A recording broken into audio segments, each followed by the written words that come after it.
بسم اللہ الرحمن الرحیم۔ فیڈ بیک بڑا معصوم سا بے ضرر سا ورڈ لگتا ہے، سادہ سا، آسان سا۔ پھر ایک ہوتا ہے نیگیٹو فیڈ بیک، یعنی کہ کوئی آپ کو آپ کی برائی بتائے، آپ کی خطا بتائے، آپ کی کمزوری بتائے یا آپ کی مسٹیک ہائی لائٹ کرے۔ پھر کیسا لگتا ہے کہ جب کوئی آپ کے منہ پہ آپ کی نیگیٹو فیڈ بیک دے رہا ہوتا ہے تو آپ کا فرسٹ ری ایکشن ہوتا ہے، آپ کو غصہ آتا ہے، آپ ڈینائی کرتے ہیں کہ نہیں ایسا کچھ بھی نہیں ہے، آپ سامنے والے کی نیت پر شک کرتے ہیں، اس کی سامنے والے کی کوئی برائی نکال کے اس پہ منہ پہ مار دیتے ہیں، رونا بھی آنے لگتا ہے۔ اصل میں ایک بت ہے ہمارے اندر، ہماری خود پسندی کا۔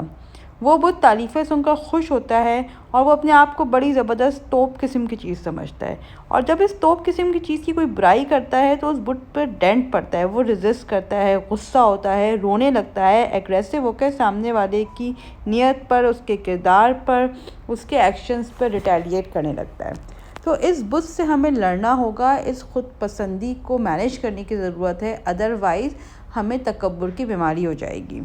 تو یہ بت ہمارے نفس کا ہے، یہ ہمیں فیڈ بیک کو سن کر، سمجھ کر اور پھر اس فیڈ بیک سے امپروو ہونے کی اپارچونٹی سے محروم کر دیتا ہے۔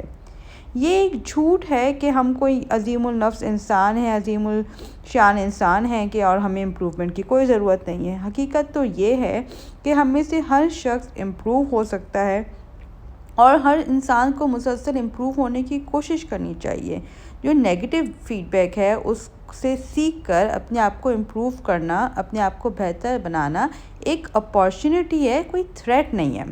تو اس کا سلوشن یہ ہے کہ جب بھی کوئی آپ کو آپ کی برائی بتا رہا ہو تو فرسٹ سٹیپ آپ سن لیں، لسن لسن لسن، بغیر ریٹیلیٹ کرے، بغیر ریزسٹ کرے، ایک کھلے دماغ سے اس انسان کی بات کو سنیں اور اس سننے کے دوران آپ جواب نہ بنا رہے ہوں۔ اور پھر سیکنڈ سٹیپ یہ ہے کہ آپ نے اس بات کو سن لیا، پھر آپ ایک دفعہ اس کو انالائز ضرور کریں کہ ہو سکتا ہے وہ بات سچ ہو اور واقعی میں آپ میں کوئی مسئلہ ہو۔